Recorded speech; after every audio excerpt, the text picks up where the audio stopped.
As a huge fan of the connected mythical universe spanning 24 books so far, and have read 20 of them so far, I know, my bad, I was super excited for the new Percy Jackson reboot series, promised to be a faithful adaptation with the full involvement of Uncle Rick. Luca! Bueno? Pinu! Bueno? Pinu! Bueno? Pinu! Minions! Lule Pinu! Pinu! Pinu! Now, the series wasn't perfect, but did so much right that I'm excited for the future seasons and hopefully a fully connected spin-off universe. I will break down this video into 3 sections: the good, the bad, and then the overall. Major spoiler warning for this season and book 1. Before we get into this video today, remember to like, comment, and subscribe below as your support will go a long way. This video is sponsored by my Patreon and will help me push out more videos such as my video on why Miles Morales shouldn't be in MCU, or the state of modern music, or that Romeo and Juliet isn't a love story.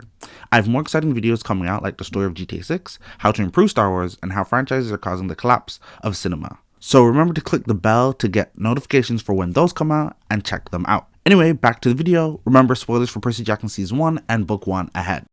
One thing about books that is always better than movie adaptations is that the books are long enough to let the connections and interactions between the characters take place without rushing. This being a TV series allowed for this, and it paid off so well. We got shown more of Percy's early life and struggles with school and not having a father. This gave context to not only Percy's struggles, but also to Sally Jackson, Percy's mom. It gave further insight into her mentality that made her keep Percy away from his heritage at Camp Half-Blood, and helped Percy to be different from all the other demigods. His mom not only raised him to be kind and courageous, but to question the gods and their dynamic. They obey because they're afraid. This was perfect. This then presented itself in a way Percy protected his friends, or how he handled Medusa, or most importantly how Annabeth convinced Hephaestus on why Percy should be saved. This also allowed for great interactions such as Sally with Poseidon, showing that the ancient Greek god wasn't just a deadbeat father. That wasn't shown until later in this series. The actors showed great emotion, and the little lightning as the hint that Zeus was watching. Nice. When it comes to our main trio, their interactions feel genuine. Even if some of the dialogue seems sloppy, there's still a natural interaction. This is very similar to the first Harry Potter films, and I expect the relationship and acting skills to grow as their off-screen relationships grow, just like the Harry Potter trio. One person couldn't feel all that. It'd explode. Just because you've got the emotional range of a teaspoon. Now, focusing on specific interactions, I want to highlight there was, of course, Sally and Poseidon, with one scene that made an impact, but for me, the show really had to sell Annabeth and Percy's friendship. Their friendship grows and matures with this series, and is the main grounding point of the books. Leah Jeffries, who plays Annabeth, and Walker Scobell, It's like my bathrobe and slippers had a baby on my tongue.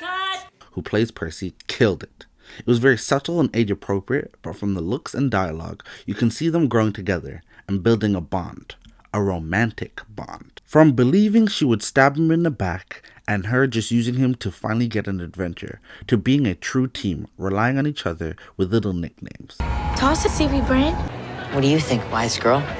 They foreshadowed just how important these two would be and where their future lies. Absolutely loved it. Speaking of foreshadowing, the show felt like how I felt rewatching Attack on Titan. Little details such as Clarice being an early antagonist before Percy's matchup with Ares himself, or Luke answering the call in Chiron's office, the little shifts in his face because he secretly knows what's to come. Even when it comes to his shoes he gives to Percy, the same shoes that will lead him down to Tartarus and face the Titan Kronos. To change the shoes from flying to normal, Luke says, Maya. That is Hermes' mom's name, the Greek Titan to which Zeus impregnated and discarded, hinting at Luke working with the Titans and the problem of how the gods treat the people around them, including their children. When compared to the movies, to which Rick Riordan had no involvement and famously hates, this new TV series felt a lot better to the book. There was great characterization. Each character had their funny moments without feeling forced. The most powerful being in the universe's best idea to save his daughter's life was to turn her into a tree? She was the bravest demigod I ever knew. She fought valiantly, and she met a hero's fate. She met a pinecone's fate. Just like the movie did. So no MCU type humor. Use it in times of severe distress. This is a pen. We were treated to great world building that helped explain the gods' relationships, dynamics between the demigods, and what it's like to raise Percy, giving more details than even the books at such an early stage that I remember it's been a little while. Overall, it really adapted its setting and the story so well. So now let's talk about the bad, because it wasn't a perfect season. Oh golly, the road's getting bumpy. But don't worry, there will be some space to grow for the future seasons. Hopefully they will announce the renewal soon.